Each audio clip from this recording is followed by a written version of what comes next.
Nós estamos hoje no nosso terceiro encontro com essa parceria com o HCOR, junto com a Uninove, que também as professoras já estão aqui. Gostaria de cumprimentar a professora Vilsa, que está aqui conosco, cumprimentar o doutor Daniel, a toda a equipe do HCOR, porque hoje nós temos uma conversa muito importante, né?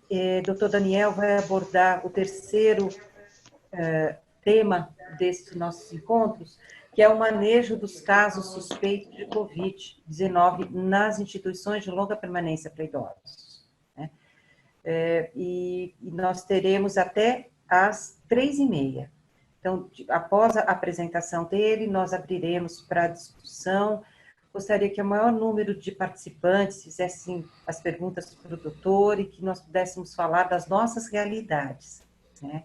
Nós estamos enfrentando esse grande desafio e tem contribuído, doutor, as suas orientações para as ILPIs que estão assistindo, e isso tem repercutido muito no dia a dia desses trabalhadores, desses colaboradores das ILPIs.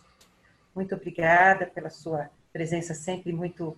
E hoje também vai falar sobre o uso apropriado dos testes, o papel da fisioterapia, o papel da nutrição e estratégias de comunicação com familiares e com a sociedade. Certo? Eu peço, por favor, que aqueles que não... Só no momento da apresentação do doutor, que possamos todos nós desligarmos o nosso microfone e que após a apresentação dele, aí quem quiser se manifestar será super bem-vindo. Pedimos também que preencham o link que está aqui no chat, que é da presença, para que possamos ter o controle, quem é que participa, de que instituição é, justamente para que possamos emitir o certificado ao término dos nossos trabalhos, tá bom? Muito obrigada, doutor Daniel, e vamos à fala de hoje, sua aula de hoje. Obrigado, Sandra. Eu só queria ver se a Glenda quer falar alguma coisa, quer fazer alguma introdução, Giselda, algum comentário, ou posso começar?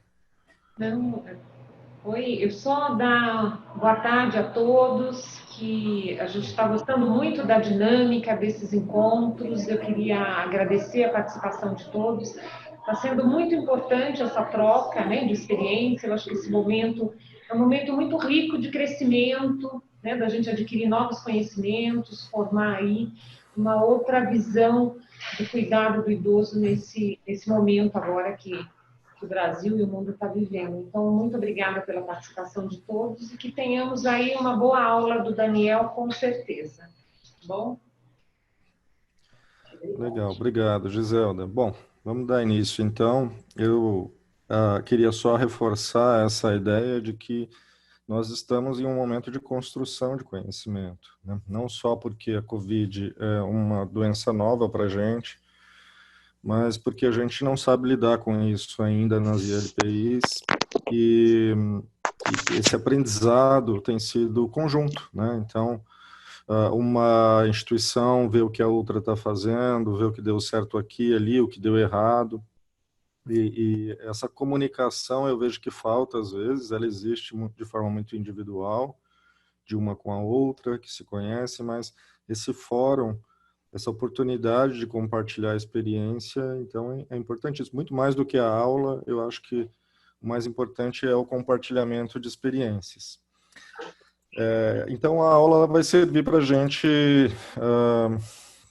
divulgar um pouquinho alguns conhecimentos que a gente tem, vai servir para a gente ter temas para discussão, né, mas eu acho que o mais importante é a discussão ao final e peço para que vocês reservem os seus comentários, então, e não deixem de participar.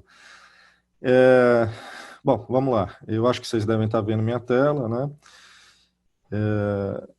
Vamos dar início nesse terceiro ciclo, esse terceiro encontro. Então, a gente já abordou no primeiro uma revisão sobre a própria Covid, a doença em si, né? No segundo módulo, a gente falou um pouquinho de como preparar a ILPI para o enfrentamento da Covid, né? Questão de estrutura, de rotinas. Hoje a gente vai falar de manejo de casos suspeitos e na semana que vem a gente fala de manejo de casos confirmados, tá? E de surtos também, situação de surto. Bom, antes de entrar no tema de hoje propriamente dito, eu gostaria de fazer uma breve revisão de alguns elementos importantes das semanas anteriores, para quem perdeu ou para quem estava poder revisar. A gente vai passar rapidinho, 5, 10 minutos,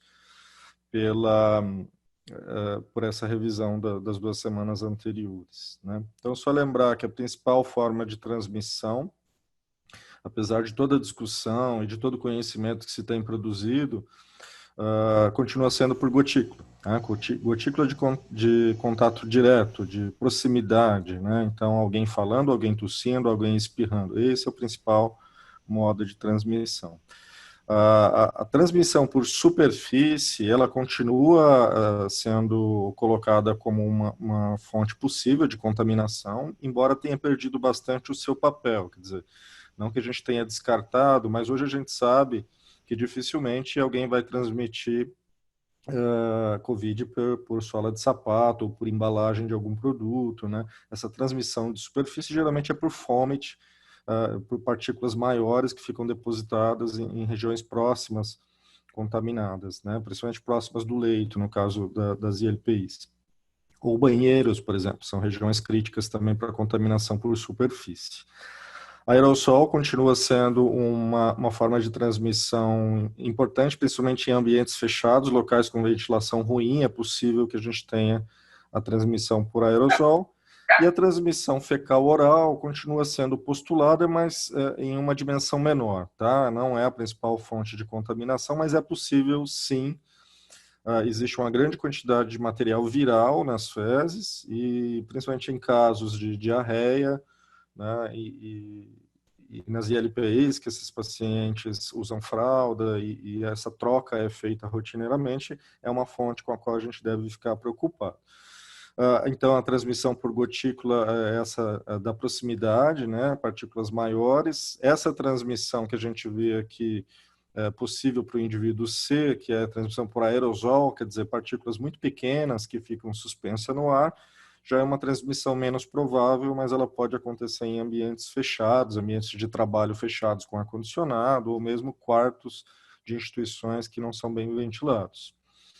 A transmissão por superfície, só relembrando então que a gente consegue uma inativação muito eficiente com álcool 70%, com água oxigenada, com a solução de hipoclorito, que é água sanitária, ou temperatura maior que 60 graus. Então, temperatura maior que 60 graus para lavar roupa, por exemplo, é eficiente. A solução de hipoclorito para limpar o chão, para limpar os banheiros, muito eficiente. O álcool para superfícies que a gente toca com maior frequência, é importantíssimo, então, a intensificação das rotinas de limpeza. O que a gente tem relacionado ao padrão epidemiológico nas ILPIs, resumindo bem, é que nas ILPIs o tempo de duplicação do número de casos é muito curto, é de 3,4 dias, então a gente tem a formação de um surto dentro de uma ILPI com uma facilidade enorme. A mortalidade é elevada nessa população, de cada 10 pacientes que se infectam com Covid em uma instituição de longa permanência, moradores que se infectam, cerca de 2 ou 3 vão morrer. Os colaboradores são um vetor importante de transmissão dentro da ILPI. De forma geral, o vírus vai entrar na instituição através de um colaborador doente, numa fase ainda assintomática, provavelmente. Os casos assintomáticos são um vetor importante e, portanto, a conclusão que a gente chega é que a estratégia baseada unicamente em identificação e isolamento não é suficiente nas instituições de longa permanência. Claro que ela é importante, mas ela não é suficiente. E é necessário, então, a adoção de precauções universais, né?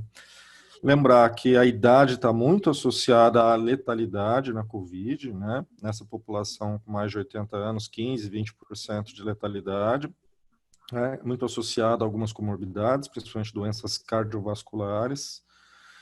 Os sintomas clássicos continuam sendo febre, tosse e dispneia, mas a gente tem visto cada vez mais numerosos casos com sintomas atípicos, com mialgia, com cefaleia, dor de garganta, diarreia, anosmia. Então, a gente precisa ficar atento também a esses outros sintomas. Lembrar que no idoso, especialmente o idoso frágil, octogenário, nonagenário, a doença pode se manifestar de forma atípica, através de uma sonolência, confusão mental, a interrupção da ingesta alimentar é muito comum nessa população, a deterioração da marcha, né? E lembrar também que esses idosos mais frágeis raramente fazem febre, né? Essa febre clássica maior que 37,8 a gente geralmente não vai observar nessa população, né? Então, essas medidas acima de 37,2, quando são repetidas, a gente já considera febre nessa população, ou um aumento de 1,1 a partir da linha de base. Lembrar que o exame mais útil que a gente tem continua sendo o PCR, né, o RT-PCR, que detecta o vírus, tem sensibilidade de 60% a 70%, esse é um problema, a gente tem alguns casos de falso negativo.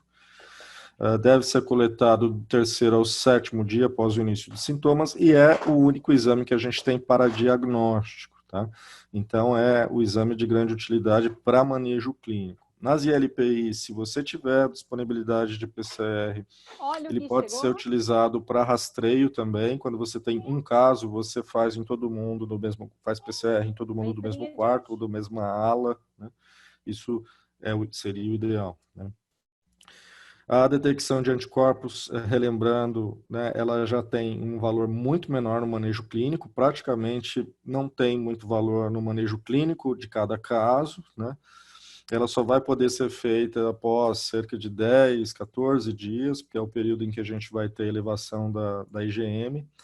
A elevação da IgM persiste por 7 semanas, então eu não sei quando foi a infecção, se ele ainda está transmitindo ou não, então não é um exame útil para isso. Então, tem pouca utilidade no manejo clínico e é mais interessante para inquérito epidemiológico, para eu saber mapear, né, como é que está a minha instituição, se eu já tive muitos casos, quem já teve, quem não teve, eu posso reorganizar por quartos quem já teve, quem não teve, enfim, isso pode ser utilizado mais no sentido de inquérito epidemiológico.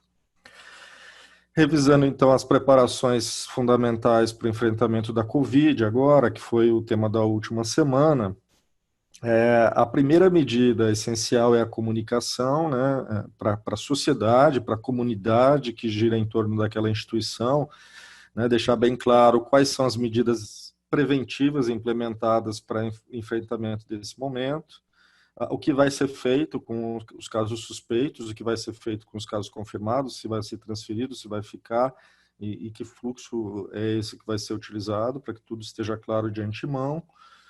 A preparação dos recursos humanos, lembrando que você vai ter, especialmente diante de um surto, muitos afastamentos de funcionário, né? Você vai ter uma maior carga de trabalho com esses pacientes infectados, e você vai ter que intensificar suas rotinas de limpeza, né? Então, vai utilizar mais recursos humanos, é preciso a gente planejar isso. Recursos materiais também, equipamentos clínicos, então eu vou ter que adquirir mais oxímetros, mais aparelhos de pressão, para evitar que um aparelho fique sendo utilizado por várias pessoas, o que pode ser uma fonte de contaminação. Então, quanto mais equipamento clínico eu tiver, melhor. Os equipamentos de proteção individual, né, desnecessário dizer que a gente está tendo que adquirir mais, está tendo um uso maior desses equipamentos, é preciso ter um estoque, e materiais de limpeza e sanitização. A capacitação dos profissionais também é fundamental nesse período, né, para que eles conheçam bem as manifestações clínicas, como é que se transmite, as técnicas de higienização de mãos, como é que se utiliza os EPIs, que são utilizados de forma inadequada muitas vezes, como é que se coloca, como é que se retira uma máscara, um avental, etc. As novas rotinas de precaução em função da Covid, né, o que mudou na instituição, as rotinas precisam ser bem conhecidas, o fluxo de medicina do trabalho, né, o que ele deve fazer caso desenvolva algum sintoma, por exemplo, a quem ele deve procurar, deve trabalhar ou não deve. O fluxo de moradores com suspeita é fundamental que esteja na parede da ILPI, quer dizer, o que vai ser feito se alguém desenvolver sintomas na madrugada do sábado para o domingo. É preciso que essa pessoa que está lá naquele momento conheça o fluxo, né?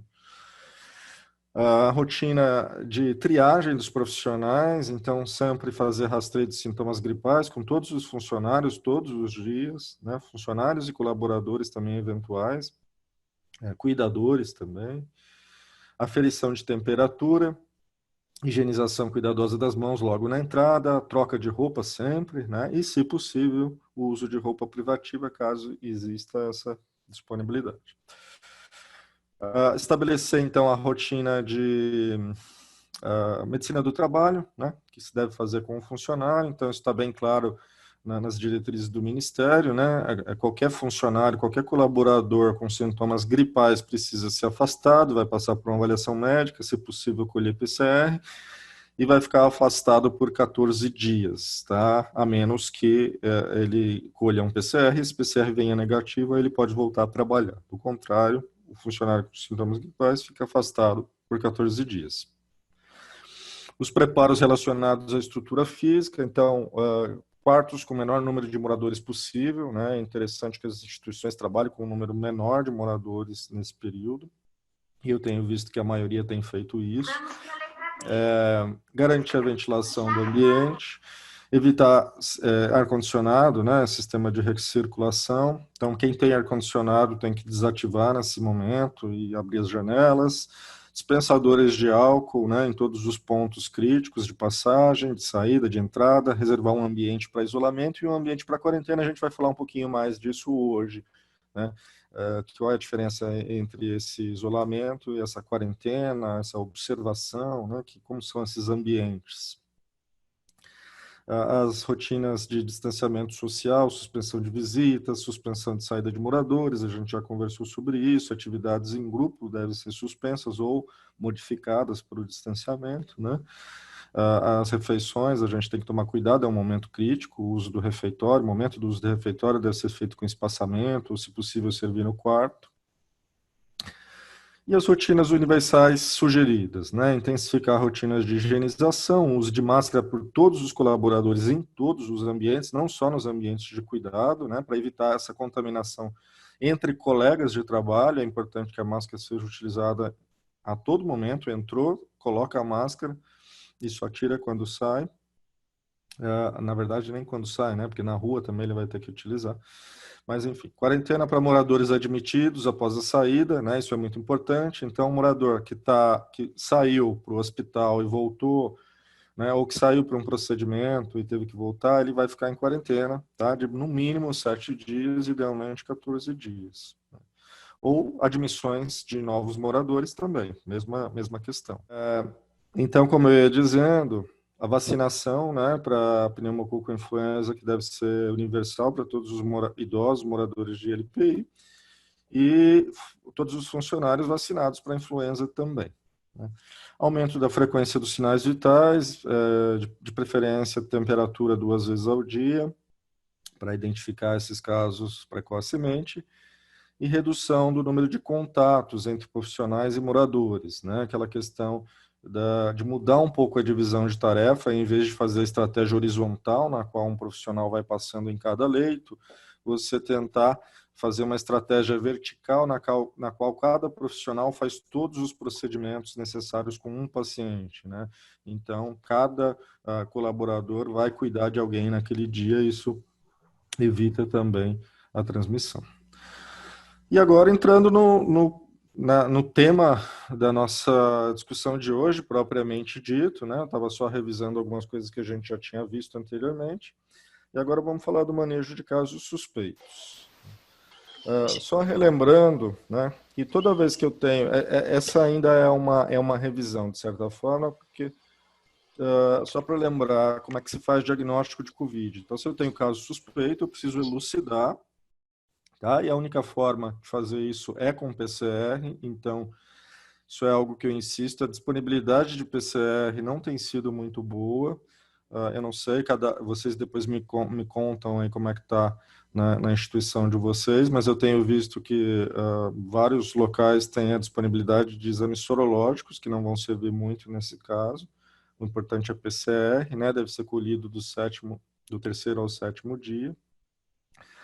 Se possível, também fazer o teste rápido para influenza, se tiver disponibilidade, né? Porque A gente precisa do diagnóstico diferencial. Caso o PCR venha negativo, é interessante você ter feito teste para influenza também.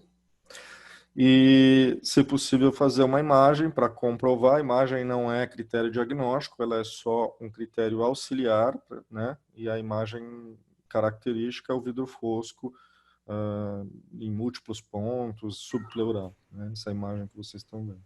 Bom, vamos entrar agora no manejo. Essa nota técnica do Ministério é muito importante. E eu coloquei aqui, ela está ali no cantinho, né? Eu deixei aqui, essa é a original do documento do Ministério, mas ela é um pouquinho difícil de visualizar, então eu resumi para vocês aqui. Presença de sintomas gripais, né? A primeira pergunta que se faz, né, nesse fluxo sobre o que fazer com esse paciente esse paciente tem sinais de gravidade? E quais são esses sinais de gravidade? Então, saturação, frequência respiratória, nível de consciência. Então, quais são os critérios necessários para que eu possa manter o morador na ILPI? Quer dizer, eu vou manter em isolamento, vou manejar dentro da instituição. Eu tenho que ter uma saturação maior ou igual a 93%, né, mesmo que seja a custa de O2 suplementar, caso eu tenha esse recurso na instituição. Eu tenho que ter uma frequência respiratória menor que 25, não posso ter muito desconforto respiratório. Esse indivíduo pode até estar um pouco sonolento, mas ele tem que acordar aos chamados, não pode estar muito rebaixado. Uma pressão arterial sistólica mínima de 90, tá? E a capacidade de manter a hidratação, seja por boca ou seja por vias alternativas, por sonda, por gastrostomia, mas eu preciso ter uma via de administração de medicação e de hidratação. Se eu tiver esses critérios todos presentes, eu posso manter esse morador na ILPI. Tá? Se eu não tiver, eu vou ter que encaminhar para algum serviço, né? Lembrando que a gente precisa conferir também se esse morador tem diretivas antecipadas. Caso eu esteja falando de um paciente que já tem cuidado paliativo bem definido, eu não vou olhar para esses critérios de gravidade. Tá? Então, eu vou manter esse indivíduo na instituição, não vou transferir para o hospital, caso isso já tenha sido decidido previamente, e vou fazer controle de sintomas no próprio local. Tá? Mas, então, sinais de gravidade... vamos dizer que eles têm sinais de gravidade, quer dizer, ele está saturando mal, ele está hipotenso, está muito rebaixado, eu vou transferir para um serviço de emergência, tá? Para um serviço da referência da região. Então, é um PS, é uma UPA, depende da referência da região. Tá?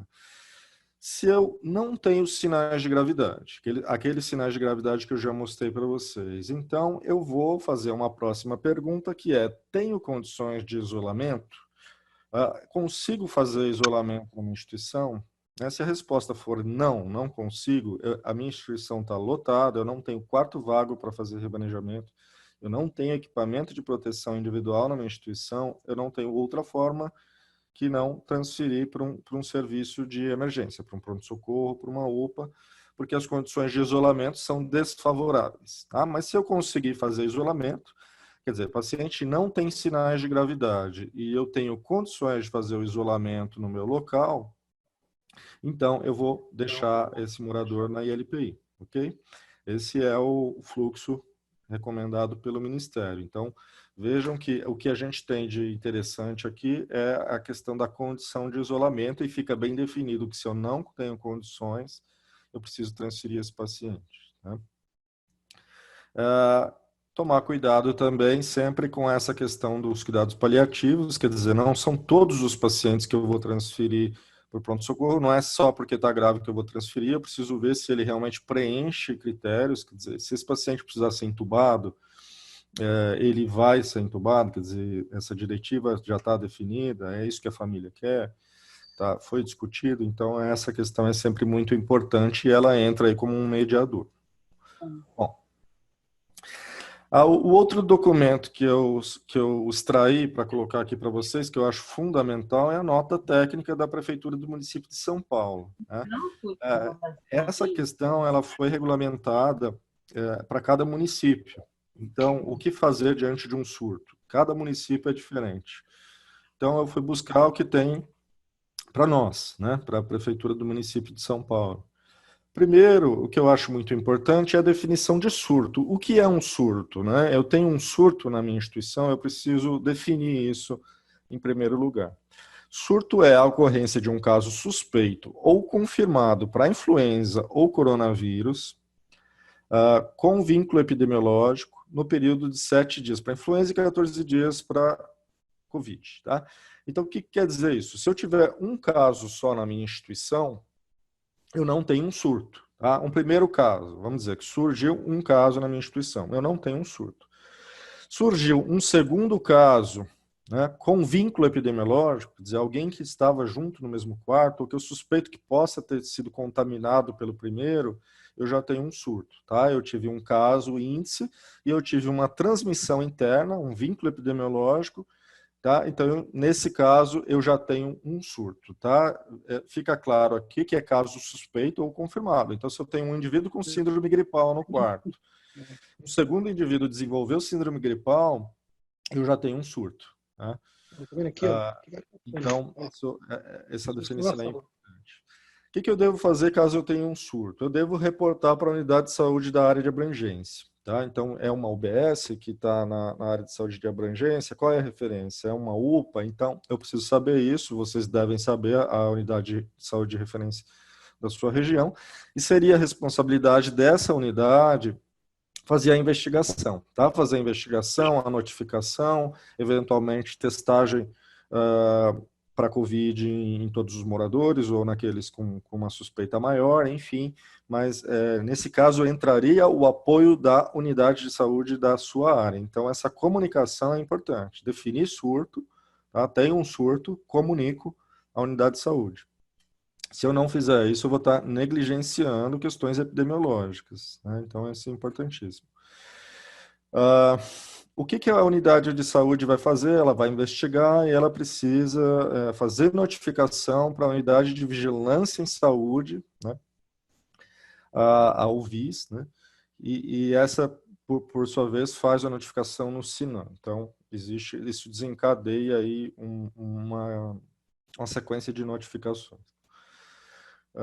Todos os casos suspeitos de coronavírus devem ser notificados, tá? E aí tem o sistema SUS, a própria instituição pode notificar caso ela não esteja em situação de surto, né? Tem um caso só, né? Ela não vai notificar para a unidade de saúde da região, ela ainda não entrou na UVIS, então ela mesma pode notificar no sistema de notificação que é unificado para o país todo, tá? notifica.saude.gov.br. Essa questão da notificação, ela está um pouco bagunçada, tá? Porque existem notas técnicas dizendo que o laboratório que fez o teste deve notificar. Então, é preciso ter um pouquinho de cuidado e compartilhar essa responsabilidade de ver quem vai notificar. Mas, de toda forma, na dúvida, se o laboratório notificou ou não, se a unidade da região notificou ou não, a própria instituição pode notificar. Agora vamos falar um pouquinho das estratégias de isolamento. Primeiro, o isolamento por corte. É o isolamento clássico, mais comum. Né? Em que situações eu vou utilizar o isolamento por corte? Eu vou utilizar em instituições grandes, com muitos moradores. Eu vou utilizar em instituições que têm muitos moradores dentro do mesmo quarto. Né? Existem instituições que têm 8 moradores em um quarto, 10, ou às vezes até alas grandes, galpões, com muitos leitos. Então, nesse caso, o isolamento por corte é mais adequado. Eu já vou explicar o que é o isolamento por corte, tá? Estou explicando primeiro em que situações ele deve ser utilizado. Em situações de surto também, às vezes é interessante o isolamento por corte. Eu vou mostrar uma outra forma de isolar, que não é por corte, mas que não funciona bem em situações de surto. Então, quando eu tenho um grande número de infectados, eu não tenho muito jeito, eu vou ter que colocar todos juntos em um setor específico, e aí eu vou utilizar o isolamento por corte. O que é o isolamento por corte? Então, eu vou definir um ambiente, né, que seja um andar, uma ala, um quarto, ou uma parte de um quarto, enfim, o que eu conseguir fazer, idealmente um ambiente separado, né, de preferência um quarto com porta fechada e ventilação, esse é o ambiente ideal para fazer isolamento por corte. Se eu não conseguir, eu vou fazer de uma outra forma, eu vou colocar um biombo, eu vou colocar uma linha, eu vou demarcar a partir de um ponto, estamos entrando em área de isolamento, né? Eu tenho que sinalizar qual é a área. Esse é um ambiente com precauções intensificadas, então uso obrigatório de máscara, avental quando eu for fazer contato íntimo, manipular, dar banho, por exemplo. Então é um ambiente com precauções intensificadas, né? E é um ambiente que deve ter profissionais fixos. Então o profissional que trabalha lá no gripário, lá na corte de isolamento dos pacientes com Covid, ele deve ser um profissional, primeiro, que não é do grupo de risco, né? Não é um profissional idoso, não é um profissional muito obeso, que tem doenças crônicas, enfim. Ou é um profissional que já teve Covid anteriormente. Eu preciso selecionar quem são essas pessoas ficam fixas naquele local, tá? Você deve evitar circulação, então, de preferência, a refeição deve ser feita separadamente, esse profissional não deve se misturar com os outros, ele não pode sair do setor dele e ir lá tomar cafezinho do outro lado, evitar a circulação, né? Então, aqui é um mapa ilustrativo de como funcionaria o isolamento por corte. Então, vamos dizer que eu tenho várias alas, vários quartos, eu tenho uma zona limpa, né, que eu vou deixar compartimentalizada com o maior número de quartos possíveis, o mais dividido possível, e eu tenho um local que eu vou chamar de gripário, covidário, área de isolamento, para casos confirmados e suspeitos. Então, todo mundo que tiver Covid ou todo mundo que tiver suspeito, eu coloco ali, tá? Se eu tiver 2 quartos para diferenciar quem está confirmado e quem é suspeita, é melhor, tá? Porque eu vou misturar, às vezes, um caso que não é Covid, mas é suspeita de Covid, com outros que já são confirmados por Covid, eu posso ter uma contaminação. Então, se eu tiver 2 quartos de gripário, quer dizer, um para casos confirmados e o outro para casos com uma suspeita um pouco menor, isso seria o ideal, né? Eu precisaria ter também um quarto de quarentena. Para que serve esse quarto de quarentena? Um morador que está entrando hoje na instituição, eu vou deixar em quarentena, separado num quarto. Um morador que teve que sair para ir para o hospital, eu vou deixar em quarentena também. Então, esse é um quarto de observação, digamos assim, um quarto de quarentena, tá? E nesse quarto eu também posso colocar, às vezes, moradores que estão com sintomas leves, que eu estou só observando. Então, esse é o desenho de um gripário, né? No isolamento por corte, como é que eu faço? Então, eu vou fazer transferências toda vez que eu tenho suspeitas fortes ou casos confirmados. Então, vamos supor que eu tenho lá um quarto com 6 moradores. E um deles desenvolve sintomas característicos de Covid. Tá com febre, tá tossindo. O que eu faço no caso do isolamento por corte? Eu transfiro esse morador para o gripário, tá? Para a região de isolamento, né? Se eu tiver na minha instituição um teste, acesso a teste de PCR e eu consigo ter esse resultado em poucos dias, vamos dizer que eu consiga fazer no mesmo dia e ter o resultado em 2, 3 dias, o que seria o ideal, eu posso colocar esse paciente separado num quarto de observação, né, e esperar a PCR antes de colocar ele lá no gripário direto, né? Eu posso ter um quarto intermediário aí para casos suspeitos até que eles se definam melhor. Se eu não tenho teste, eu tô às cegas, eu vou colocar todos os suspeitos lá no gripário, tá? O que eu faço com um caso de suspeita? Eu vou fazer a limpeza terminal no quarto, então aquela limpeza com água sanitária no chão, lavar o chão com água sanitária, parede, uma limpeza das superfícies com álcool, bastante cuidadosa. Então, limpeza terminal, tiro o paciente daquele quarto e faço uma limpeza terminal. Mas vejam que nesse caso, se eu tenho um quarto lá que tinha 6 moradores e eu tirei um com suspeita, os outros 5 ficaram lá. Eles são contactantes, tá? Eles ficam em observação, mas ficam naquele mesmo quarto, tá? Eu faço uma limpeza terminal, eles ficam no mesmo quarto e eu não coloco novos moradores naquele quarto por pelo menos 7 dias, idealmente até 14 dias, porque eu não sei ainda se outros ali vão desenvolver Covid, tá? Então, é prudente não substituir aquele morador que saiu com suspeita por um outro que não tem sintomas, né? Então, esse é o isolamento por corte. O outro tipo de isolamento é o que se chama de modelo C, né, que tem sido recomendado pela Frente de Fortalecimento às ILPIs, tem sido utilizado no Brasil, principalmente por influência do professor João Toniolo, da Unifesp.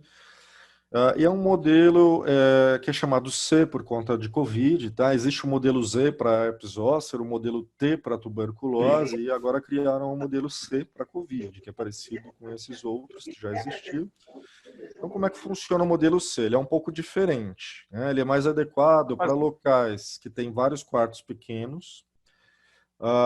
Ele precisa de pelo menos 2 quartos livres, tá? Para que eu possa fazer remanejamentos.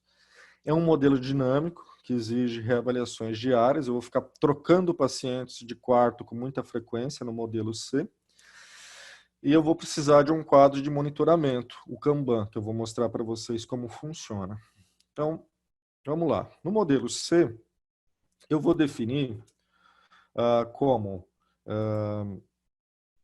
C0 aquele morador que não tem sintomas e que não teve contato, tá? É o paciente assintomático, ele está lá, não teve contato com ninguém. A maioria dos moradores são C0. O C+, é um morador com suspeita forte. Então, é o que tem pelo menos 2 desses seguintes critérios, né? Um contato com caso confirmado, né? Seja um morador, seja um cuidador ou um colaborador, quer dizer, teve contato direto. Ele estava do lado de um paciente que desenvolveu Covid, ou ele estava sendo cuidado por um colaborador que desenvolveu o Covid. Então, ele preenche esse critério. Ele tem sintomas respiratórios típicos, ele tem febre, ele tem tosse, ele tem dispneia, né? Eu considero que é uma suspeita forte. Ele tem dessaturação, né? Então, se ele tiver 2 desses critérios, ele tem suspeita forte, ele é considerado C+. O que é o CC? O CC é o contato. Né? Contato. Então, é contato de paciente sintomático, confirmado ou não. E o C- é o morador que tem uma síndrome gripal leve. Ele começou com uma dor de garganta, ou ele está com uma coriza. Né? Começou uma tossezinha um pouquinho diferente, mas não é suspeita forte. É um sintoma leve. Então, ele é C-, né? Sintomas atípicos ou uma síndrome gripal leve. Então, tendo definido esses 4 perfis para os moradores, como é que a gente faz? Na presença de sintomas gripais, a gente vai manter esse... Veja que aqui é diferente, tá? Naquele outro sistema da corte, eu transfiro esse paciente lá para o covidário, para o gripal. Aqui eu mantenho esse paciente no quarto e retiro os outros contactantes, tá? Qual que é a ideia disso? Eu vou partir do pressuposto que se alguém desenvolveu Covid naquele quarto está contaminado, aquele quarto tem fomites, aquele quarto já está contaminado. Então, eu mantenho essa pessoa no quarto que já está contaminado e retiro os outros contactantes. Tá? Então, num primeiro momento, eu mantenho esse paciente no quarto, já inicio as medidas de precauções imediatamente, faço a classificação no modelo C, se ele for C-, né, quer dizer, sintomas leves, não são suspeitos ou são atípicos, eu não vou mudar nada. Mas se ele for C+, quer dizer, suspeita forte, eu vou manter esse morador isolado no mesmo quarto até que saia o resultado do teste, caso eu tenha teste, ou se não, ele vai ficar lá por 14 dias. E vou mudar os contactantes de quarto.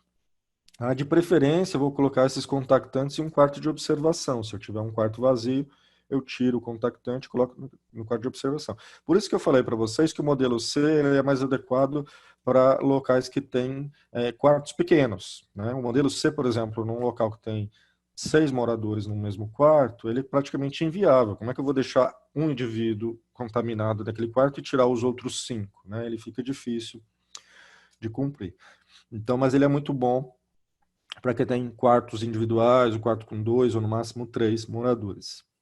Bom, e aí eu vou utilizar o Kanban, né, que é um quadro para ter um mapa do que está acontecendo dentro da minha instituição. Então, vamos acompanhar aqui comigo o que eu vou fazer nesse Kanban. Né? Olha que eu tenho aqui. Aqui são as legendinhas, né, só para vocês lembrarem. Esse quarto 1, né, isso aqui é um quadro hipotético, tá? Esse quarto 1, ele tem 3 leitos, né? E aqui eu tenho um leito vago, que está em branco, e tenho 2 leitos ocupados por pacientes assintomáticos. Tá? De repente, um desenvolveu sintomas fortes aqui. Então, ele era C0, mas ele virou C+, sintoma suspeita forte. Então, eu mantenho ele nesse quarto e retiro esse outro que estava aqui no leito 3. Tá? Esse que estava no leito 3 vai para outro local. Tá? Vejam que ele foi para o leito 9 aqui embaixo. Né? Então, o leito 3 foi para o leito 9, e ele passa a ser contactante. Então, vejam que ele foi para um quarto que estava vazio, e ele ficou sozinho nesse quarto em observação. Tá? No quarto dia, saiu o resultado de PCR lá do paciente do leito 2, que era suspeita forte, e o PCR é negativo. Tá? O que eu faço, então? Libero, ele volta a ser C0, o resultado é negativo, e aí eu posso voltar esse morador que estava no leito 9, ele pode voltar para o leito que ele estava, o leito 3. Tá? Ele já ficou o tempo dele em observação, não era Covid, tudo volta ao normal. Tá? E depois aqui você vê que tem até um outro que foi admitido, e assim por diante. O que está acontecendo no quarto 2? O quarto 2 é um quarto individual. Tá? Ele tem o leito 4, ele está lá com uma pessoa que tem que está como C0, desenvolveu sintomas atípicos, leves, ficou em monitoramento por um tempo, mas depois eu concluí que não evoluiu, melhorou aquele sintoma, ele volta a ser C0. Tá? Então, eu vou lá no quarto e marco. Vamos ver o que está acontecendo no quarto 3. Quarto 3 tem o leito 5 e o leito 6, então os dois ocupados, com moradores C0, né, sem suspeita, sem sintoma, de repente um desenvolveu sintoma leve aqui. Esse leito 6 desenvolveu um sintoma leve. O que eu faço? Observe, eu não preciso tirar o paciente do leito 5, né, por conta de sintomas leves e atípicos. Mas, nesse dia aqui, ele desenvolveu o leito 6, que era C-, desenvolveu sintomas mais típicos. Ele desenvolveu febre, desenvolveu tosse, então suspeita forte. Suspeita forte, eu tiro o morador do leito 5. Tá? Foi para outro quarto. Lá no terceiro dia de sintomas mais típicos, eu fiz um PCR, PCR positivo, ok, confirmei Covid, ele fica no quarto em que ele estava, e aquele leito ao lado dele fica vago, certo? Eu vou cuidar desse paciente isolado nesse quarto, então. Vejam que eu não tirei esse paciente do quarto, tá? Ele ficou. Ele desenvolveu sintomas, o colega dele saiu e ele ficou no quarto. Esse é o modelo C. Quarto 4, o que está acontecendo? Era um quarto que tinha um morador só, que estava assintomático. De repente eu precisei remanejar para trazer aquele morador que era contato do leito 2, e eu trouxe ele para cá e deixei ele sozinho aqui nesse quarto. Tá? Depois eu vi que não era, ele voltou para o quarto dele, eu admiti mais 2. Um desenvolveu sintomas fortes, aqui o leito 8 desenvolveu sintomas típicos, virou C+, e o colega de quarto dele, o leito 10, teve que sair. E no quarto 5, o que está acontecendo? Tinha um morador só que desenvolveu sintomas leves e depois ficou bem, eu admiti outro aqui depois. Tá? E aqui nada interessante acontecendo no quarto 6. Então, não sei se deu para entender. Tentei exemplificar de uma forma gráfica, né, para como é que funciona esse Kanban. Esse Kanban, ele ficaria num posto de enfermagem, num local que é fácil de visualizar, numa parede, um quadro que eu faço com fita, que eu faço com giz, que eu faço com caneta ou com papel, e no qual eu tenho um mapa de todos os quartos e de todos os moradores identificado, né, com o nome de cada morador, e eu vou marcando quem é sintomático, quem não é, para que quarto foi, né? Então, quem chega ali consegue entender exatamente aonde estão os indivíduos com suspeita, aonde tem que ter uma precaução redobrada, e esse manejo fica fácil. Quando eu tenho um paciente que desenvolve sintoma, eu já olho no mapa para ver para onde eu posso remanejar, então fica tudo muito gráfico, muito fácil de manejar. Agora, vejam que esse sistema funciona bem se eu tenho vários quartos, né, quartos vagos, para remanejar os moradores. E veja que ele funciona bem se eu tenho poucos casos suspeitos. Vamos imaginar que um monte de gente aí desenvolva suspeita, eu não vou conseguir fazer esses remanejamentos. Tá? Aí eu vou ter que partir para aquele outro sistema de corte no qual eu vou definir uma região, né, alguns quartos da instituição que viram gripário, que são áreas de isolamento, e vou transferir todos os pacientes com suspeita para lá, né? Então, são as duas estratégias de manejo, né? O que eu faço de diferente nesses quartos que estão em isolamento? Primeiro, né, eu fecho a porta, eu abro as janelas, eu vou deixar um aviso na porta, né, área em isolamento, isolamento de contato. Eu vou ter a necessidade de utilizar máscara cirúrgica para todo mundo, né? Todo mundo que for entrar naquele quarto tem que estar pelo menos de máscara cirúrgica. Se eu tiver facilidade com N95, eu posso dar N95 para esses funcionários que estão trabalhando com pacientes com Covid, seria o ideal, tá? Mas se eu não tenho, eles vão usar a máscara comum. Eles vão ter que usar óculos de proteção ou protetor facial toda vez que entram naquele ambiente, né? Um face shield é mais fácil para trabalhar, ou um óculos, se for da preferência do local ou do funcionário. Avental ou capote, né? O tempo todo nesse ambiente, não só quando for ter contato próximo, mas o tempo todo. Luvas de procedimento, claro.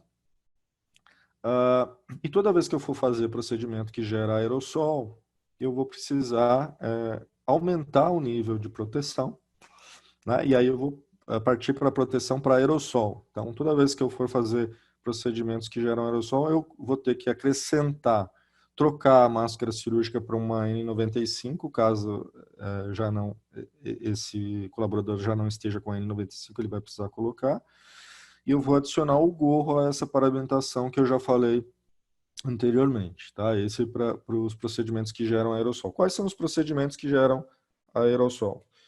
Então, aspiração traqueal, né? Você tem, às vezes, em algumas instituições, o paciente está customizado e é feita aspiração em alguns locais. A coleta de suave nasofaríngeo seria uma situação também que pode gerar aerosol e deve ser feita com paramentação adequada. A ventilação não invasiva, então BIPAP, por exemplo, gera aerossol. E aí entra em questões que geralmente são pouco frequentes em instituições de longa permanência, né? Intubação, a ventilação manual antes da intubação, a ressuscitação cardiopulmonar.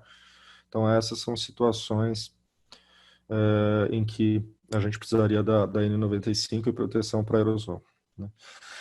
Bom, era isso que eu gostaria de falar para vocês. Eu imagino que tenha muita dúvida, que tenha muita situação pelas quais vocês já passaram nas suas instituições e podem compartilhar com a gente.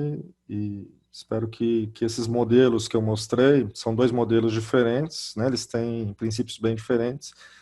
E seria interessante saber também que modelos vocês estão utilizando quando tem casos suspeitos. Mas fico aqui à disposição para as questões e para a discussão. Muito boas suas explicações, professor. Agora é professor, doutor Daniel, porque realmente é didática a sua aula, né? E eu gostaria agora também, junto com o doutor Daniel, com toda a equipe, saber exatamente como que vocês estão dentro das instituições que aqui estão presentes, como estão lidando em relação a esse isolamento e todas essas abordagens feitas pelo professor. Quem gostaria de, né, fazer uma troca de informações entre nós? Fala, professor. Tem uma pergunta, Sandra, no chat. Tem, ótimo. É da Adriana. A Adriana está por aí? Ótimo. Adriana? Tô, que eu estava sem vídeo. Adriana. Pode fazer a pergunta, Adriana. Claro. Então, eu queria perguntar sobre a questão da utilização de máscara de tecido, porque muitas instituições, os funcionários usam a máscara de tecido na questão da proteção de aerossóis. Uhum.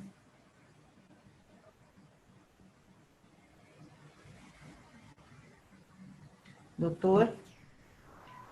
Opa, foi erro meu, eu estava com o microfone mudo aqui. Diga, Adriana, você ia complementar? Não, eu ia perguntar realmente sobre isso, porque é N95, até o que a gente saiba, é N95 pura e simples, que ela protege de aerossóis realmente. Agora, quando tem, no caso das pessoas estão indo muito com máscaras de tecido mesmo para poder trabalhar. A instituição ela fornece essa máscara de tecido, e os funcionários às vezes eles se deslocam pensando em proteger a si próprios só apenas, né? E quando tem essa divisão de quarto, se for o mesmo profissional que ele for fazer esse deslocamento, só para esclarecer, se tiverem mais outras pessoas aqui, de repente, que todos os EPIs eles têm que ser utilizados, mas a máscara especificamente tem que ter uma atenção mais especial, mesmo sendo de pano, não é? Troca tudo quando não tiver cirúrgica. Ou a N95.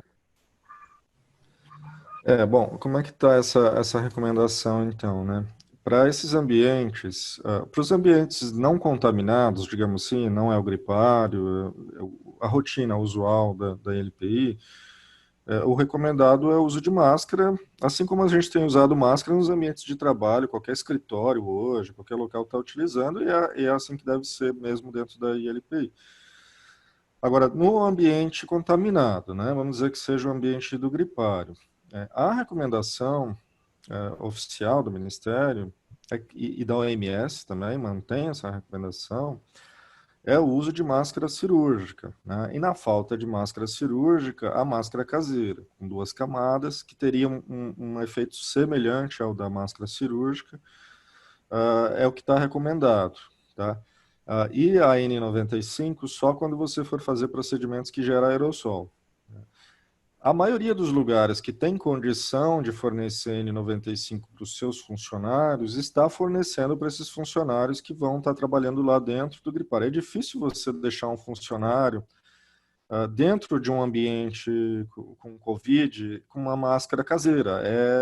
Embora seja a recomendação, na prática é complicado, né? Esses indivíduos deveriam estar um pouco mais protegidos. Então, eu acho que o ideal seria a gente fornecer N95 para quem vai estar entrando nesses quartos que são gripários, né? Isso seria o ideal. Mas assim, é isso. Não sei se eu esclareci a dúvida.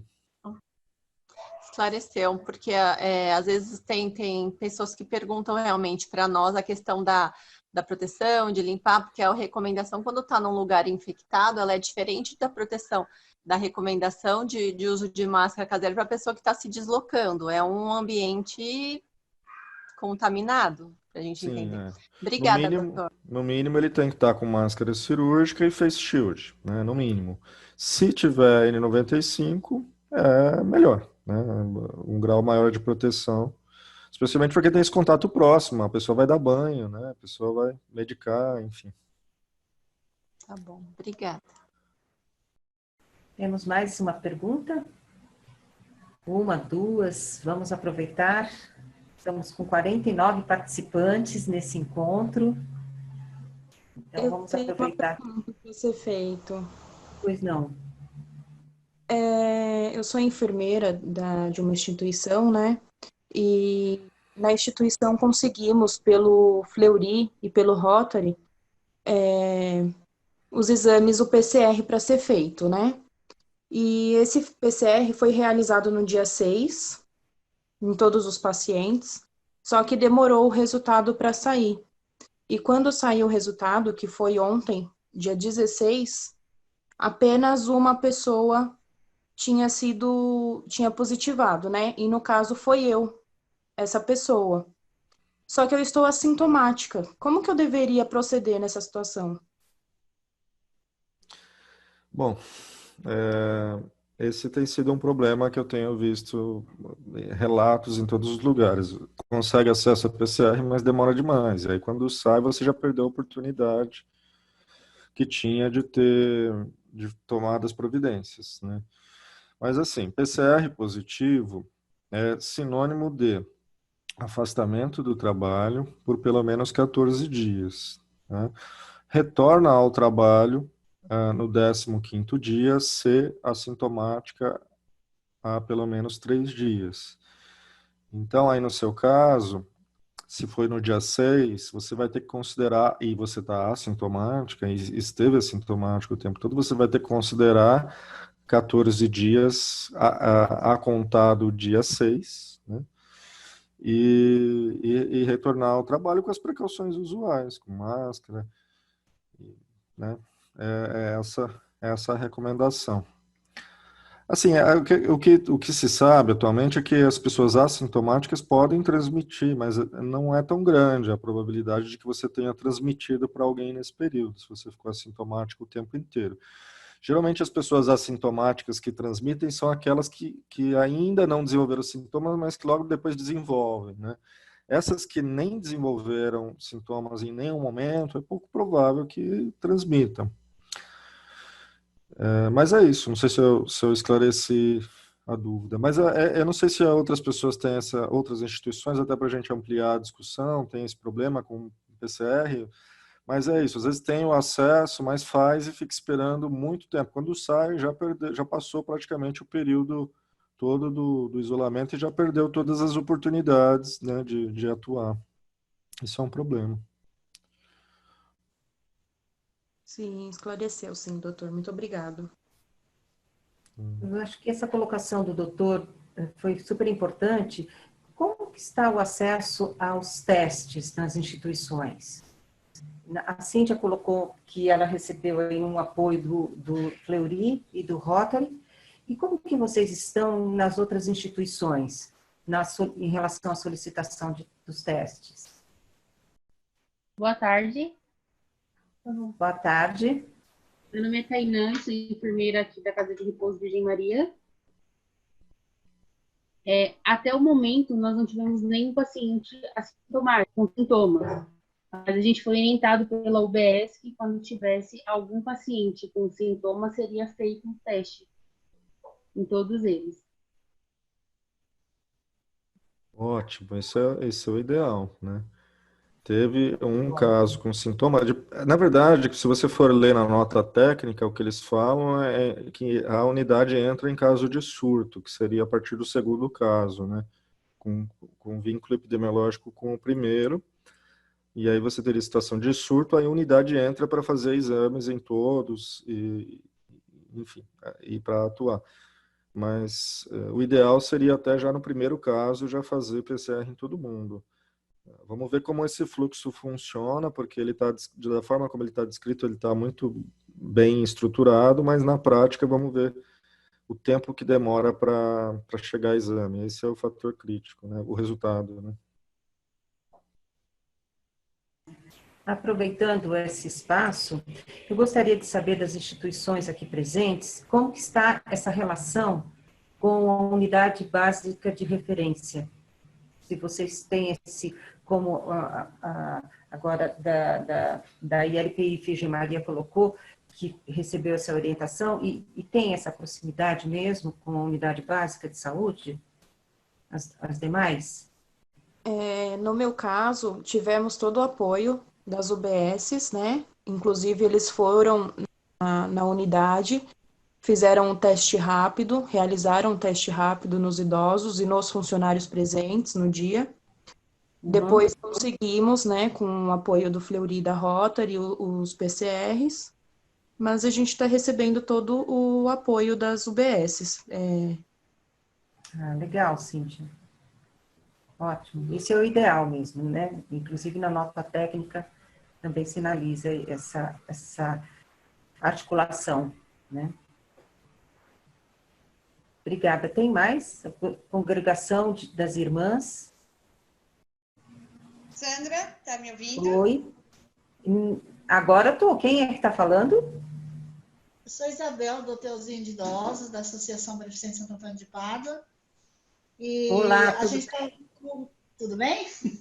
A gente Tudo, está querido. com uma dúvida. Está ouvindo? Estamos sim. Então, nós tivemos um interno nosso, que foi no dia 23 de maio. Levamos ele na UBS, aí ele fez um raio-x e estava com o início de uma pneumonia. Aí transferiu para o Hospital do Tatuapé, testou para Covid e deu positivo. Ficou internado até ontem, recebeu a alta, testou negativo, só que nós já comunicamos ao UBS e eles não vieram para poder estar fazendo os testes nos outros idosos. Diz que não tem como. Então, nós estamos mantendo ele num isolamento, né, de quarentena por 2 semanas. Ele está assim, aparentemente está bem, né? E tem um pouquinho de dificuldade de ficar com a máscara, até quando a gente coloca ele para tomar um pouquinho do sol hoje.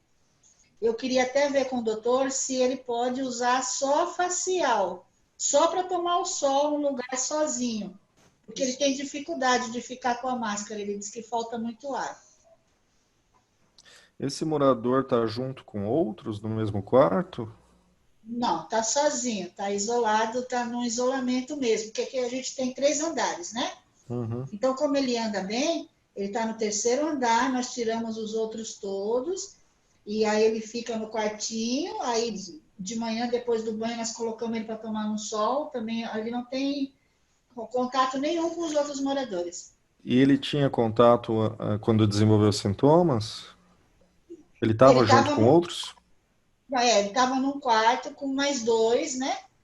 Mas Uhum. assim, aí quando nós levamos ele, foi no dia 23 de maio, aí na UBS falou que era só uma pneumonia, mas transferiram para o Hospital Tatuapé. Aí lá ele colheu o exame e disse que deu positivo. Mas é assim, ele não foi entubado, ele quase não precisou de oxigênio. E E aí esses, ele teve alta ontem. e esses outros dois colegas de quarto dele tiveram algum sintoma?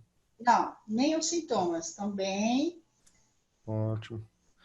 Então, se ele é do dia 23, esse diagnóstico, né? Isso, O ele fez o início do outro quadro. exame dia Se ele já 12. testou, se ele já Testou negativo. testou, já teve um exame negativo, no dia 12, então ele não tem mais necessidade de ter algum cuidado especial. Ele já passou pelo período que tinha que passar, já não está transmitindo mais vírus, tem um exame negativo, ele pode ser reintegrado normalmente. Não tem. Tá assintomático com exame negativo, ele já poderia até voltar para o quarto. Se vocês quiserem ter, claro, assim, uma precaução um pouco maior, pode deixar alguns dias em quarentena, né? Isso, eu fiz Mas, isso porque ele mas veio tomando azitromicina, né? Mas ah, assim, tá bem, tá conversando bem. Aí só na hora do sol que eu coloco uma máscara, porque se ele tá sozinho lá no quarto, a gente até deixa ele sem a máscara. Só que quando a gente entra, a gente pede para ele colocar. Mas na hora de tomar o sol que eu coloquei a máscara, ele falou: isso me sufoca. Aí eu queria ver se ele podia tomar o sol só com a facial. a Não é viável, facial, né? a facial que você está falando, o que que é? É aquele face shield, aquele de Isso, plástico? isso.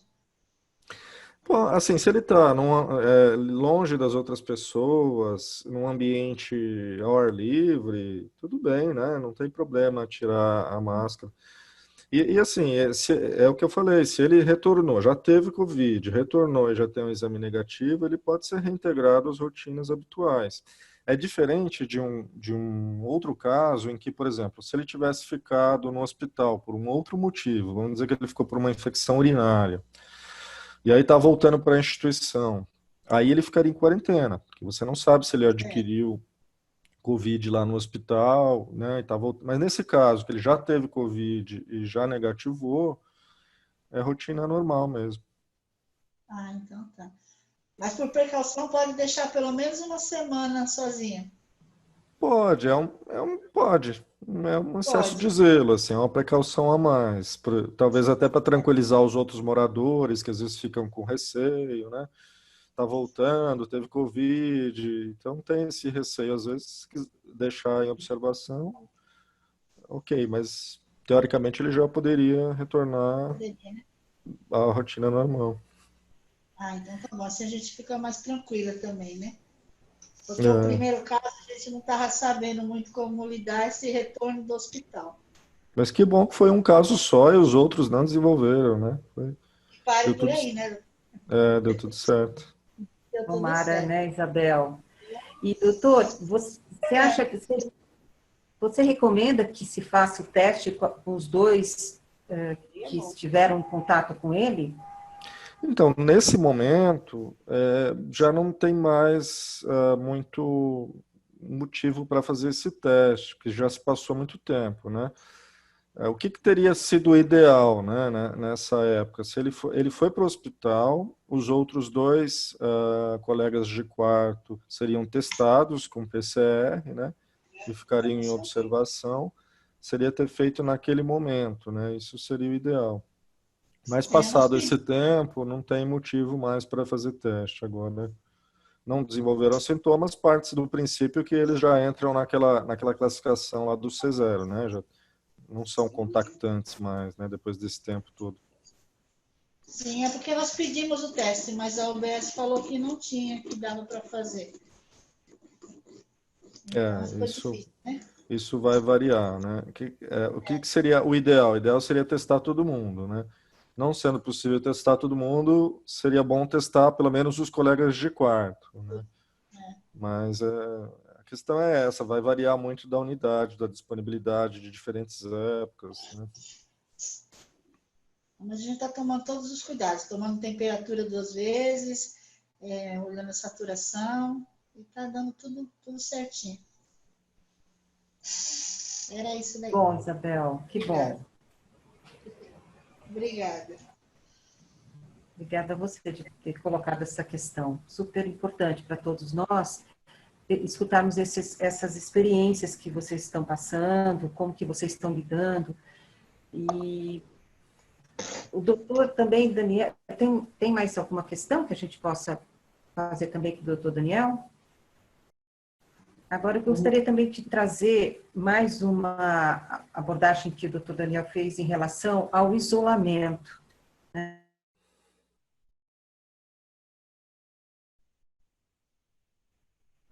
Oi, Sandra, o seu microfone falhou um pouquinho. Então, eu queria saber como que está a questão do isolamento nas instituições presentes. Estão conseguindo? O Abrigo Bezerra de Menezes? Como que vocês estão? É um fator muito importante esse, né, doutor, do isolamento. Tanto é que nós estamos nos debruçando nessa questão de o que seria ideal, né? O ideal no sentido assim, seria possível termos até uma ILPI só para receber esses casos, né? Seria os casos suspeitos. Então, nós já vimos que temos tem a professora Vilce até comentou que tem uma instituição que tem 2 casos só, né? 2 casos não, 2 idosos. E como seria interessante se esses espaços ociosos de instituições, se a gente pudesse ter aí também uma especial só para o caso de atender... Oi, Sandra. Oi?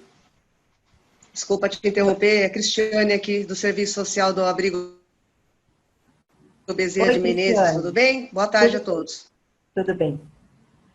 Boa tarde. Com relação ao isolamento que você abordou, né? O que acontece? Nós estamos com o abrigo isolado desde o dia 20 de março, tá? Seguindo aí os critérios da Prefeitura de São Paulo, né? E quando a gente fala o abrigo isolado, a gente diz, inclusive, com visita de familiares, tá? Então, nesse sentido do isolamento, nós temos 2 questões aí, 2 vertentes, né? Os familiares que não podem entrar, os voluntários que, em grande número, participavam das oficinas socioeducativas com os idosos, né?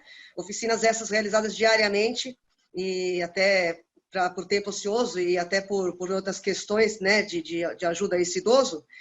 E isso também foi suspenso, porque os voluntários não entram mais. Então, quem está entrando dentro do abrigo são os funcionários ligados diretamente ao serviço, tá?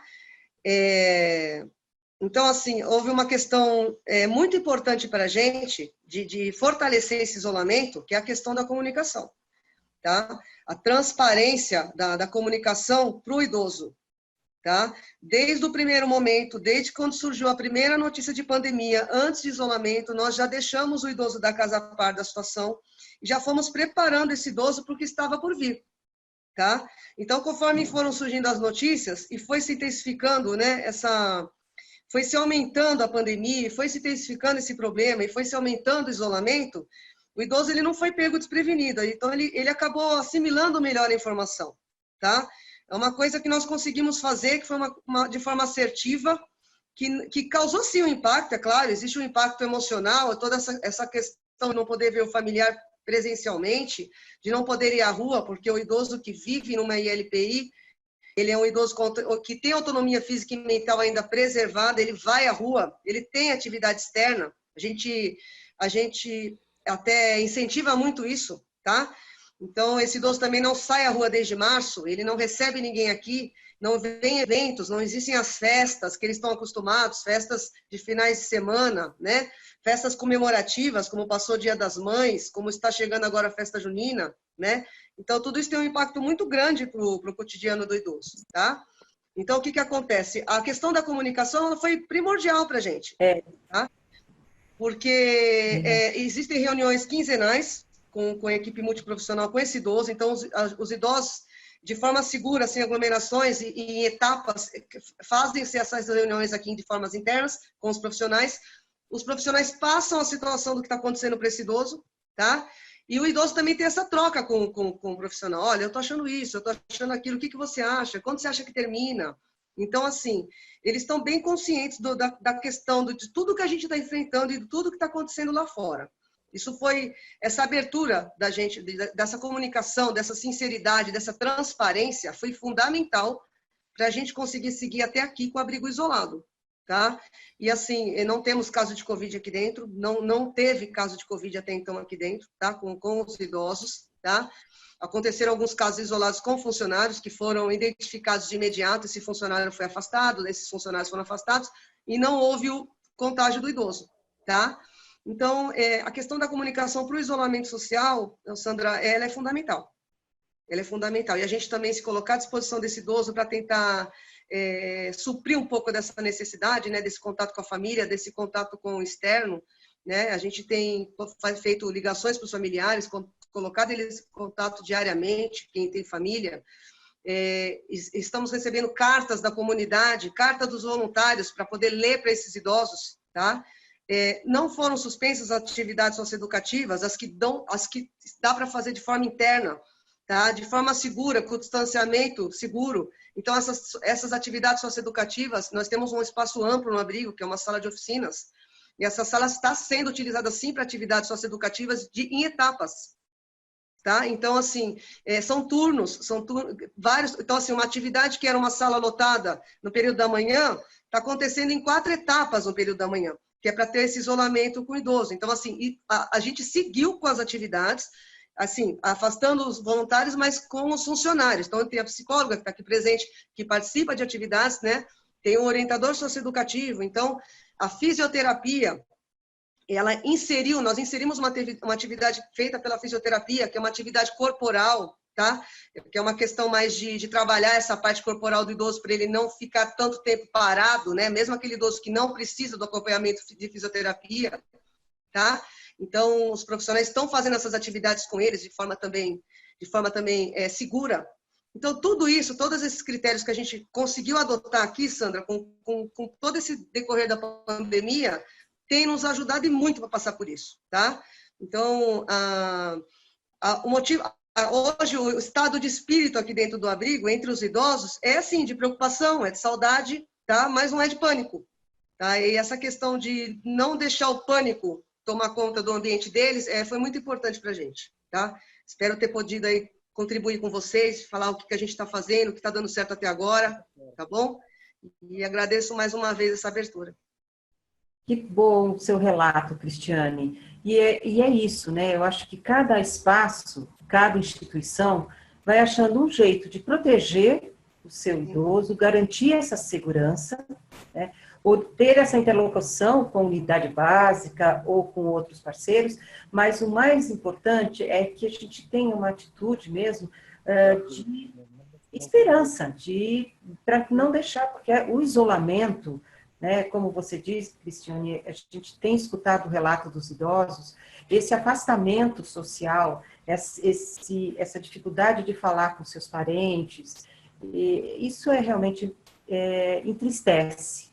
E que bom que vocês estão mantendo as atividades com todo cuidado, com toda a segurança, para que essa energia que vem com a esperança de que nós vamos superar isso, com certeza, mas requer cuidados. Parabéns, viu? Parabéns pelo relato, pelo trabalho. Legal, só comentar que a gente fica feliz de ver que está dando certo, né? Apesar dos sacrifícios que se faz. Mas essa comunicação que você falou que é essencial, ela também é importante com a comunidade, né? Esses voluntários que não estão podendo participar mais. Acho que é importante manter esse vínculo com eles e mantê-los informados até para não perder a colaboração dessas pessoas, né? Mas o que eu gostaria de ressaltar é que a gente, infelizmente, ainda vai ter que manter essas rotinas duras de interrupção de visita por mais tempo, né? Eu vejo algumas pessoas falando, agora a gente pode relaxar, tá, né, a quarentena está acabando, o comércio está voltando, mas não é esse o critério que a gente tem que usar para as ILPIs, né? O que está usando para critério de abrir comércio é vaga em UTI. O que a gente tem que ver é o vírus, né, a circulação do vírus, o número de casos. A gente ainda está no pico do número de casos, né? Então, não é momento de relaxar essas medidas. A gente, infelizmente, ainda vai ter que manter isso, provavelmente até agosto, de forma ainda muito dura, e depois disso a gente vai reavaliando, né? Mas ainda vamos ter que segurar essa onda aí por mais tempo. E, na verdade, eu acho que a gente dificilmente vai voltar ao que era antes, né? Várias dessas modificações que a gente teve que fazer, a gente vai ter que manter, né? E, na verdade, a gente está percebendo com isso tudo também que a gente era muito relaxado com essas questões, e, às vezes, a manutenção de algumas dessas práticas vai ser interessante, não só para a Covid, mas para a influenza, para outros vírus. Então, são práticas que a gente está adquirindo que muitas delas vão ficar também, né, por mais tempo, né? Realmente, doutor, é importante que a gente tome atenção a esse momento que nós estamos passando e fazer, daqui a pouco, um trabalho para repensar esses desenhos, né, esse formato das instituições de longa permanência para idosos. Nós já tínhamos falado isso semana passada, eu tenho participado de algumas lives com essa tônica, né, o que será pós-pandemia, como que nós vamos nos organizar, porque é isso, nós temos que enfrentar, como os relatos aqui apresentados, com bastante criatividade, no sentido assim, como manter o maior número de contatos externos, né, com os colaboradores, através das cartas, como a Cristiane falou, através de vídeos, através do WhatsApp, de mensagens, mas nós estamos passando por um momento que está nos desafiando mesmo, né, como que nós podemos usar de criatividade para que essa possibilidade seja... A questão da saúde mental é fundamental, né? É fundamental. A gente precisa manter esse equilíbrio para que possamos levar esse trabalho, esse isolamento para nós, né? Para os idosos, para a cidade. Então, pessoas realmente que saiam só em caso de necessidade, porque nós estamos sempre orientando que fiquem em casa. Agora, no caso das instituições, é um grande desafio. Então, por isso que esse espaço aqui, para que a gente possa trocar as experiências, é muito importante, porque com o histórico de uma instituição, você pode adotar na sua, né? E como nós estamos fazendo esse trabalho lá na Secretaria, com as 51 ILPIs, nessa primeira etapa, que vamos trabalhar intensamente até o final de junho, depois nós vamos acrescentar também outras instituições, é fundamental. Então, por isso que nós estamos também mantendo os contatos com as instituições, com vocês, para responderem o questionário da Frente Nacional, que o doutor mencionou. Estamos com a Uninove nessa parceria, com a HCOR nessa formação, capacitação e nesse espaço de diálogo, para que possamos todos juntos, né? Juntos, governo, academia, hospitais, sociedade civil, que possamos todos estarmos juntos para termos aí o apoio para esse momento tão difícil, né? Mas é bom escutar que nós temos bons exemplos e uma luta. Realmente é um esforço muito grande, né, como o doutor colocou, para que a gente possa dar essa estrutura. E nós estamos aqui também para o que for possível, que a gente possa, por isso que também as perguntas do questionário precisa de EPIs, precisa também de orientações, de capacitações, de orientações da fisioterapia, que nós temos agora, né, um programa também de fisioterapia, de telefisioterapia, de orientações, da nutrição também, enfim, vamos fazer esse trabalho, mas o mais importante é que se mantenha esses idosos seguros nas instituições, não é? Acho que a Nancy levantou a mão, não sei se ela quer falar alguma coisa. Isso. Nancy. Posso falar? Oi, estão me ouvindo? Tá? Eu sou voluntária da casa, eu sou responsável pela capacitação de recursos, né? Então, nós temos um bazar lá. E a gente estava pensando, até por conta da parte financeira da casa, nós estávamos pensando em abrir nosso bazar, reabrir com hora marcada, com todos os procedimentos, porque a casa precisa do dinheiro para sobreviver. E toda essa parte que é feita com os voluntários, que nós estamos em pouco, nós estamos em 5, é feita pela parte externa da casa, né? Internamente, a gente não está entrando. Há algum problema nisso, doutor? A gente tentar retomar pelo menos um pouco, de uma maneira segura, com todos os procedimentos de segurança? Há algum empecilho, alguma contraindicação de que a gente faça isso? Nancy, pelo que eu entendi, os moradores não participam, né, desse bazar? São só os voluntários? Não, a entrada desse bazar, ela é externa, ela dá para a rua. Inclusive, uma parte dele, nós dividimos esse bazar ao meio, a parte que dá para a parte interna da casa, nós transformamos num quarto para isolamento, tá? Ele está lá seguro, não está sendo usado, nós tivemos casos de Covid, tivemos 3 óbitos na casa por Covid, tivemos funcionários também, inclusive a Cíntia, que falou, é a nossa enfermeira, que está afastada e assintomática. Então, mas a gente precisa fazer alguma coisa, sabe, doutor? Porque senão a gente não consegue, não tem mais de onde tirar o dinheiro para sobreviver. Então, toda a circulação que é feita de voluntários, ela é feita pela parte externa da casa. Tá, entendi.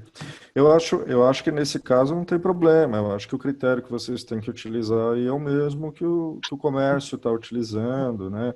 De uma pessoa entrar de cada vez e todo mundo é de máscara.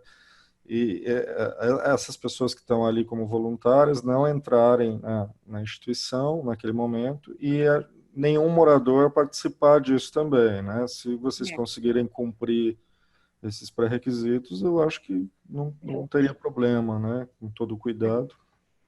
Tá. Nancy, qual é a sua instituição, Sandra, Nancy? eu quero falar aqui, Sandra. É a Enilda, do HCOR. Oi, Enilda, tudo Nancy, bem? a gente estava falando com a Cíntia no privado, justamente perguntando quais as necessidades que vocês estão precisando e o que a gente pode ajudar. Então, a gente já pegou aqui os dados de vocês, né, a instituição que vocês são, e a gente vai conseguir para vocês a doação dos EPIs. A gente tem avental para doar para vocês, a gente tem as luvas também para ajudar aí nessa questão, né, e aí, assim, eu já queria te tranquilizar, a gente estava no privado falando com a enfermeira, mas já para te dizer aqui que a gente tem isso pela Associação Beneficente Síria e a gente já vai ajudar vocês com isso, tá bom? Nós agradecemos muito. A nossa grande dificuldade hoje lá na casa é mesmo com o material de procedimento, principalmente o avental e a máscara, né? Tá bem, a gente já tem pronta entrega aqui para vocês. A gente está pegando aqui, justamente que é uma maneira de ajudar. Vocês já têm Face Shield, nós ficamos perguntando aqui, mas isso de imediato a gente já pode providenciar os aventais e as luvas. Muito obrigada. Muito bem. E Nancy, só repete para mim qual é a instituição? É Instituto Pro Mais Vida São Sebastião, a nossa unidade é a Casa Divina Providência. Divina Deu Providência. para me ouvir? Deu sim. Deu, Nancy. Tá. Obrigada, viu, pelo relato também. Eu que agradeço, Sandra. Muito obrigada e obrigada pela oportunidade. Está sendo muito bom participar dessas reuniões, viu? Que bom, ótimo. Nós também gostamos muito de estar com vocês mais próximos. Isso que vale, né? Nós temos mais alguém que gostaria de colocar? Fazer alguma pergunta? Bom, Enilda, nós podemos encerrar nosso encontro, doutor também? Podemos, né? E eu só quero reforçar a importância dos relatos, né? Muito obrigada, Cristiane, que falou pelo Abrigo Bezerra de Menezes, que a gente tem um enorme carinho aí, a gente já fez trabalho com vocês, e muito legal ouvir seu relato aí de como vocês estão trabalhando, né? E escutar todo mundo. Cíntia que falou, que bacana, Cíntia, que você falou. E aí é isso mesmo, é a nossa rede aí, que a gente já começa a pensar em que eu posso ajudar, né?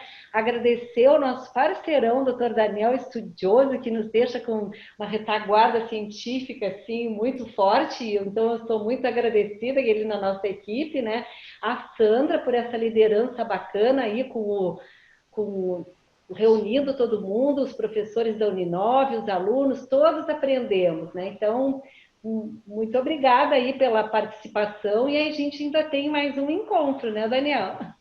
Isso, semana que vem a gente vai falar do manejo dos casos confirmados. Aproveito para agradecer todo mundo pela participação, tem sido um prazer para mim participar disso também, estou aprendendo muito com vocês. Eu quero agradecer uma lista de presença. Olha aqui. Certificado e aulas do doutor Daniel é para quem preencher a lista. Tem que ensinar a preencher, né? Preencha a lista. E hoje a gente não pode esquecer, né, Sandra? A nossa foto. Nossa foto, isso mesmo. Todo mundo agora para aparecer, para que a gente possa fazer uma foto bem bonita. Giselda também gostaria de agradecer, que esteve todo o tempo conosco. Doutor Daniel, brilhante. A Enilda, ótima. E eu acho que a Glenda também, super parceira, a toda a equipe da secretaria, a toda a equipe da Uninove, e Grupo Bom, e principalmente as instituições presentes. E que possamos estar juntos ao longo desse trabalho, que é realmente, para nós, um grande prazer. Muito obrigada. E a foto, vamos lá? Já bateram a foto? Ok. Sim? Tá, então tá bom, então. Pessoal, a gente grava as aulas, né? Eu geralmente passo para a Paula edita, né? E a Alessandra, as meninas passam para vocês, tá? Espero que anotem as dúvidas. No próximo encontro, nosso último encontro, é que vocês tragam, né, as dúvidas para a gente ir discutindo, para a gente ir trocando as nossas experiências. Então, vamos lá? Vamos encerrando? Vamos encerrar. Tá, gente. Um abraço. Tchau. Boa semana. Obrigada. Boa semana a todos. Boa semana também. Tchau, boa semana. Boa semana, doutor.